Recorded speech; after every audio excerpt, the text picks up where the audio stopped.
Hey guys, hoping all is well with everybody. In this video, we're going to be continuing the read-along of The Secret Zoo by Brian Chick. And the last time where we finished off was we finished chapter 33, so today we're going to be starting with chapter 34. As always, please feel free to follow along, and I'll be showing you any pictures as we come across them. Chapter 34, The Unexpected Cliff. As the curtain closed behind the scouts, Richie asked, "What's Sector 13? "I don't know and I don't care," Ella answered. "Just keep me away from those monkeys." Accompanied by prairie dogs, they found themselves scrambling down a short, gloomy hallway. The hallway ended on a wooden platform that jutted into a bright space. As the scouts raced into the platform, Ella skidded to a stop just inches from the platform's edge, beyond which the earth disappeared. Far below, Ella saw a deep fog. Her heart stammered as she realized that she'd just missed falling over a cliff in the middle of what she'd thought was flat land. "Richie!" She flung her arm out onto the side and slammed Richie across the chest. Richie's feet flew forward, and he crashed down on his back. Ella leaned out and again gazed over the cliff. The faraway fog looked menacing. "No way!" she muttered.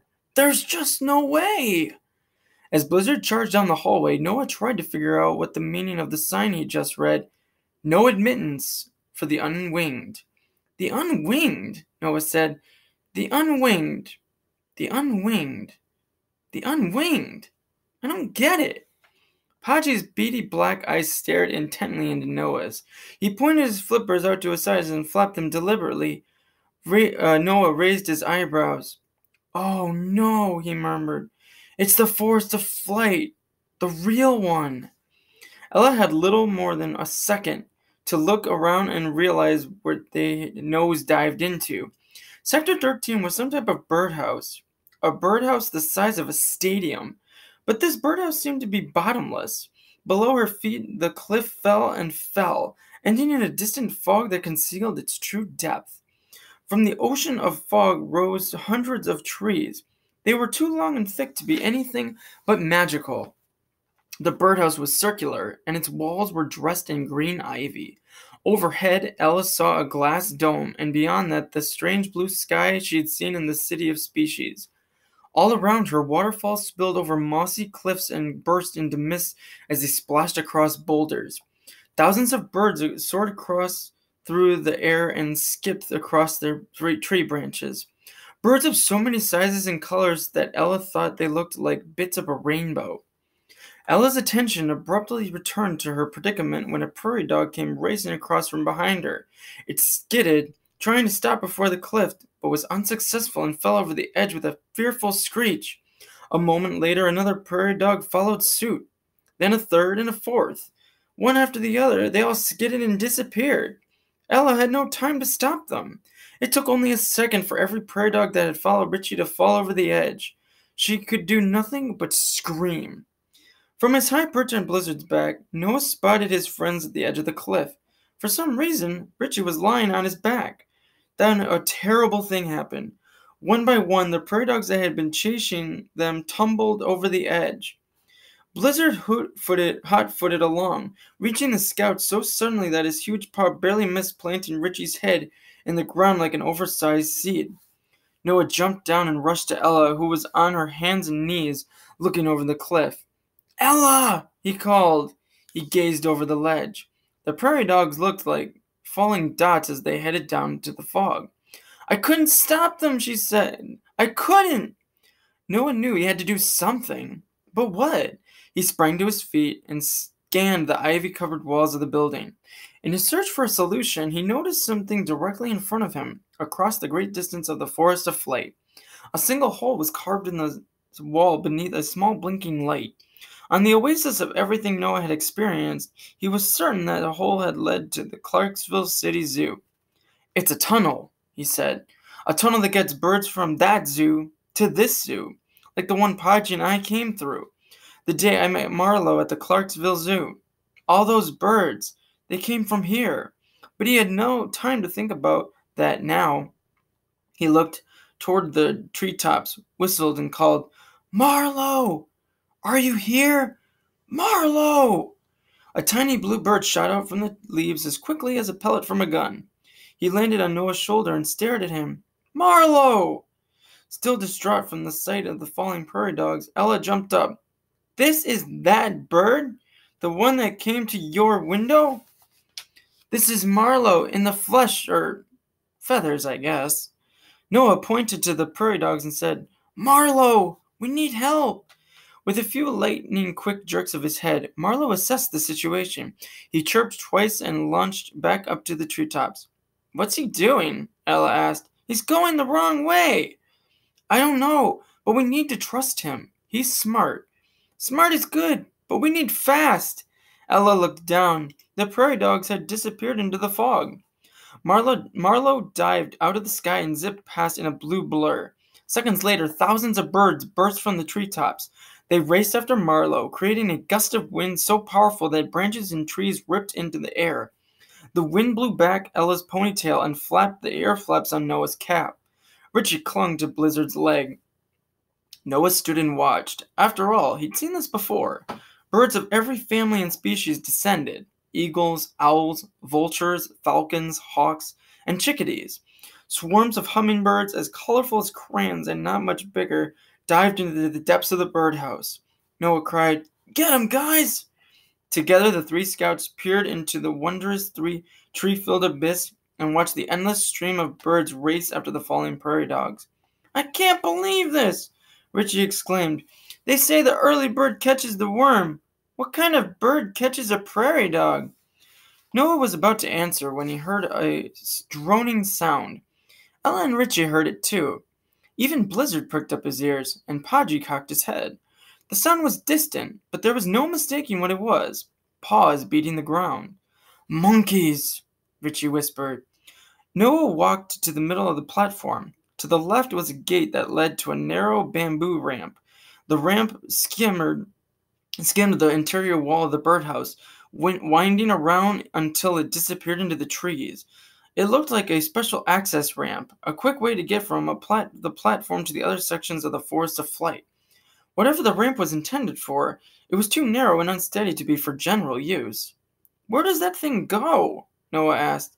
"It doesn't matter," Richie said. "We're too heavy. It'll collapse if we try to walk on it." "What if we run super fast?" Noah said. "Don't be stupid. This isn't a cartoon. It's either that way or we're here for the monkeys." Noah climbed on Blizzard's back, taking his seat behind Podgy. "It's our best shot." Blizzard growled, seconding Noah's idea. Ella silently climbed up behind Noah. "I don't like this," Richie said. "Not at all." But he clambered upon Blizzard's furry side and plopped down in the last available seat, near the bear's rump. Blizzard charged the gate and raced onto the bamboo ramp, carrying the scouts away from Charlie Red and his threatening squad of police monkeys. Chapter 35. The Battle in the Treetops. "Hurry, Blizzard!" Richie called out. "I see the police monkeys!"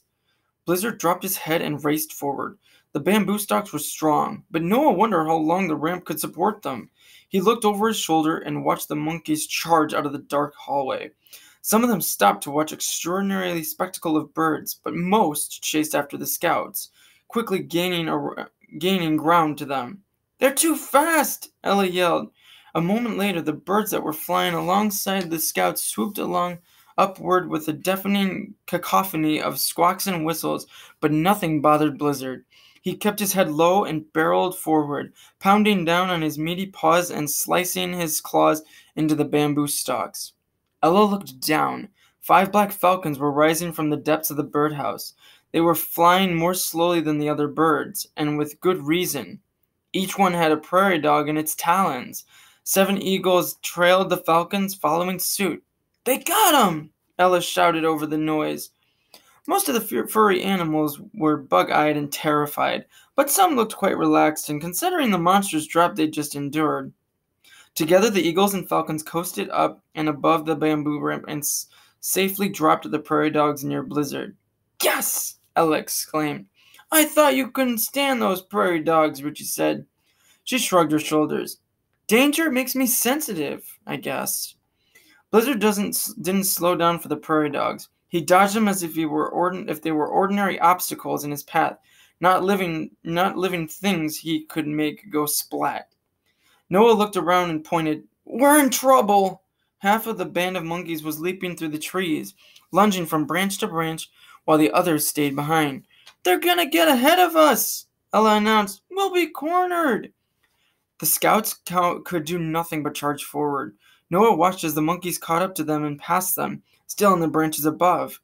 A few minutes later, the speedy animals dropped to the ramp 100 feet ahead of the scouts. Seeing himself surrounded, Blizzard stopped and growled menacingly. He swung his head in long, slow arcs, assessing the situation and displaying his bone-crushing teeth. "What are we gonna do?" Richie yelled. "What do these stupid monkeys want with us anyway?" Noah didn't know the answer, but he knew he couldn't trust the monkeys. They were under Charlie Red's command, and Charlie Red was keeping Noah from Megan. Charlie Red was one of the bad guys. "We're trapped," Ella said. Marlowe flew down from the treetops and landed on Noah's shoulder, chirping hysterically. "Marlowe, what should we do?" Noah asked. The kingfisher glanced at the police monkeys and flew back into the trees. The monkeys closed to within 75 feet of the scouts, from behind and ahead. "What now?" Ella asked. "Charge through 'em, Blizz," Noah commanded. "It's our best shot." The polar bear raised his chin and growled. He threw back his weight, ready to charge forward. Suddenly, crack, crack, crack. The bamboo beneath his rear paws snapped, and the broken strips dangled toward the fog below. The scouts screamed. The prairie dogs scattered in all directions. "The ramp!" Ella shrieked. "It's falling apart!" Noah's eyes started to the treetops, and he willed Marlowe to return. "Come on, Marlowe," he moaned. "We need help somehow. We need help now." Crack! The bamboo snapped again, beneath Blizzard's weight. The bear's front legs lurched through the planks and dangled precariously over the abyss. Pieces of bamboo plummeted, ricocheted off branches, and whirled away out of control. "Everyone off Blizzard!" Noah yelled. The monkeys closed to within 30 feet on both sides. The crazy creatures didn't care that the ramp was breaking up. "Move!" Noah shouted again. "Off, off, off!" As the scouts rolled off Blizzard's back, the birds swooped out of the trees and swept down on the monkeys. They poked them with their bills and claws, trying to protect the scouts. Even Marlowe plunged into the action. The tiny blue bird dived at a monkey and prodded its rear end with its pointy beak until it howled, leaping up and fell right off the ramp. With their long, hairy arms waving wildly, the monkeys screeched and slapped at the birds. A flock of woodpeckers gathered in a nearby tree. All at once, like pickaxes, their beaks began to hammer a branch into a blur of ultra-swift motion. A cloud of wood splinters and sawdust filled the air. Ella scrutinized them. "I don't like the looks of this," she said. "What are they doing?" Richie asked. "Heck if I know," Noah said. "But when that thing falls, it's going to land on top of us." The scouts scattered. All around them, the birds continued using their chaotic attack on the monkeys, while the long-armed animals chanted, "Ooh, ooh, ooh," and slapped the air. Crack! Another bamboo stalk snapped in half. Struggling to stand on the splintering planks, Blizzard groaned. Now he was frightened. The woodpeckers hammered deeper into the branch. It trembled ominously. "Get up, Blizzard!" Noah shouted. Shriek! Shriek! Shriek! Cracking noises filled the air. The sound meant only one thing. The tree branch was splitting, and in a matter of moments it would crash down on top of the great bear. Finally, Blizzard managed to lift his back paws and free them from the holes. "Get up! Get up! Get up!" Noah shouted. The branch twisted downward and the woodpeckers scattered. Seconds later, shriek! The branch split in two. "Blizzard!" the scouts yelled in one voice. As the tree plummeted through the air, Blizzard freed his front paws and lunged forward.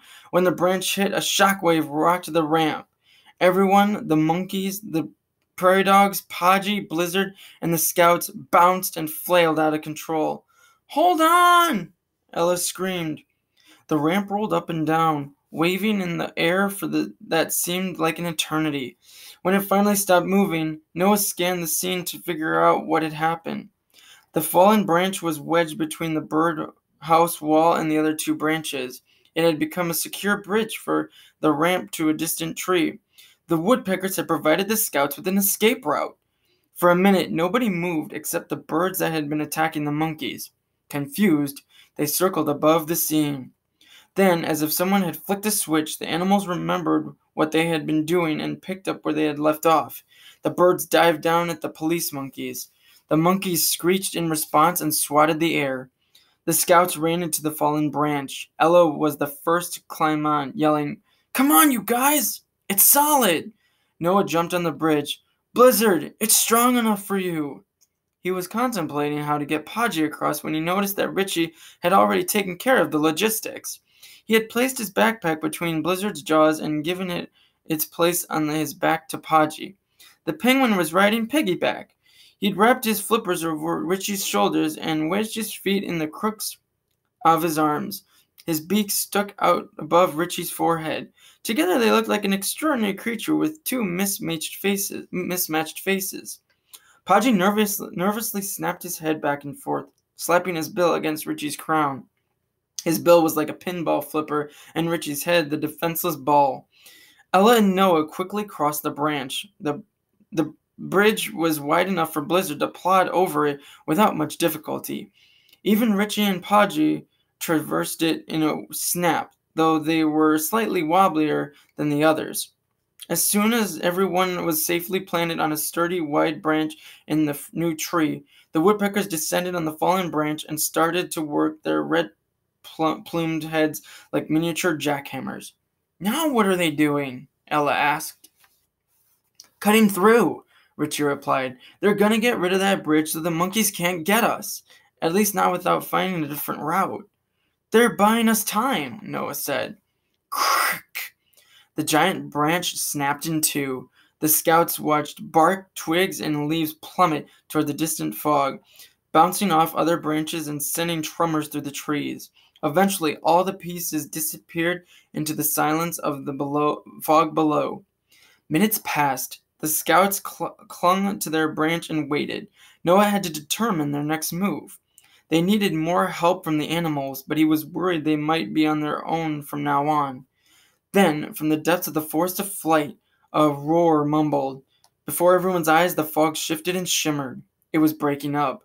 One by one, an army of unusual birds pierced through the wall of fog and rose toward the scouts. The cloudy air swirled around the wings like smoke on a windy day. "Now what are we dealing with?" Ella said. "This is part of Marlowe's plan," Noah replied. Ella slumped against a small branch, confused and dull-eyed. "Don't you get it? We've got to ride off this tree." He stuck out his thumb and called, "Taxi!"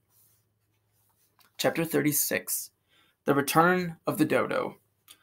When the scouts had their first clear view of the new birds, Ella asked, "What are they? They look weird." "Impossible," Richie answered. "Those are dodo birds." "What birds?" Ella said. "Dodos." Ella added her usual 2-second sarcasm. "Dodo as in Richie?" Noah said. "Dodo as in extinct, right, Richie?" "Yep," Richie said. "The dodo's been extinct for hundreds of years." "With a name like Dodo, I'm not surprised," Ella said. "Dodos weren't stupid. They were just really nice," Richie explained. "A long time ago, sailors discovered them on an island. The sailors hunted the dodos, and they brought animals, rats, pigs, and dogs. They fed on their eggs. On top of this, the sailors wiped out the dodos' habitat to build homes. The birds' innocence made them easy victims, and they were killed in such numbers that it took less than 100 years for the too good for its own good dodo species to be wiped out." "That's about the most disturbing thing I've ever heard," Ella said. "I know," Richie said. "Poor birds." "I'm not talking about the dodos, you dodo. I'm talking about the fact that you know that kind of stuff." "Wait a minute," Noah cut in. "You guys are missing the most important part. The dodo is extinct." "Yep," Richie said. He snatched his backpack from Blizzard's jaws and strapped it across his back. If they're extinct, how can we be watching a whole flock of them fly right up to us? Good question, Richie said, because not only is the dodo extinct, but it can't fly. Wait, Alice said, this doesn't make any sense. The dodo is, well, truly a dodo about flying. Richie poked his thumb in Podgy's direction and added, like the penguin, it's a flightless bird.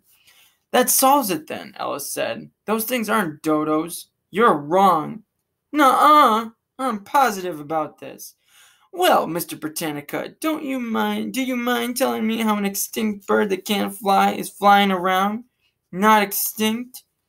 Richie shrugged his shoulders. The giant flock of dodos rose in front of them. They dipped and circled. They're definitely dodos, Richie called out over the noise of their flapping wings. Noah thought the birds resembled oversized seagulls. Their feathers were different shades of gray, and they had strange hooked beaks. Their feature was their ridiculously small wingspan. A team of 6 dodos was carrying a velvet curtain like those the scouts had seen hanging at the entrances to the sectors. They draped it near Blizzard across the branch. The bear looked at them as if to say, "Yeah, so what?" "Step on the curtain, Blizzard," Noah said. "I think I know what they're doing." Blizzard growled in protest. Then, realizing the dodo's intention, he complied.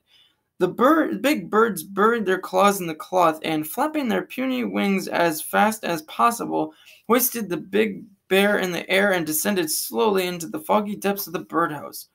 Blizzard poked his head out of the velvet pouch and peered at the birds. He bared his teeth and growled again as if to say, "Drop me and become my snack." "Holy smokes," Richie called out. "Look at that! Yeah!" Dodo seized him by the shoulders of his jacket and the cuffs of his jeans. They swept him up and lowered him into the abyss, belly first. "Well," Noah said as he glanced at Ella, "who wants to go next?" He'd been snagged. "Whoa!" he said as the dodos carried him down into the forest of flight. 2 more teams moved in for Ella and Podgy at the same time. Noah felt as if he were skydiving. Though the height terrified him, he couldn't help noticing how spectacular the forest of flight was. 100 shades of green, the forest was dotted with peculiar and variegated flowers. Thousands of birds coasted through the air, punching openings in leafy treetops and sailing beside waterfalls. Vines and ivy clung to everything, from the steel framework of the building to the trees and foliage. "This is awesome!" Richie exclaimed as if reading Noah's mind. "Woohoo!" cheered Ella. Noah looked at them and smiled. Like skydivers, the scouts extended their arms out to their sides. Even Podgy spread his flippers. He looked like an odd penguin superhero. Blizzard's back nose twitched as if he sniffed the fresh air, and his dark eyes shone with excitement. The ear flaps of Noah's new cap snapped against his head. Adrenaline coursed through him from head to toe. This was a truly magical moment, one that he had never could have imagined, not even in a dream. "We're coming, Megan!" he shouted. Each word was as sharp and distinct as a cracking whip.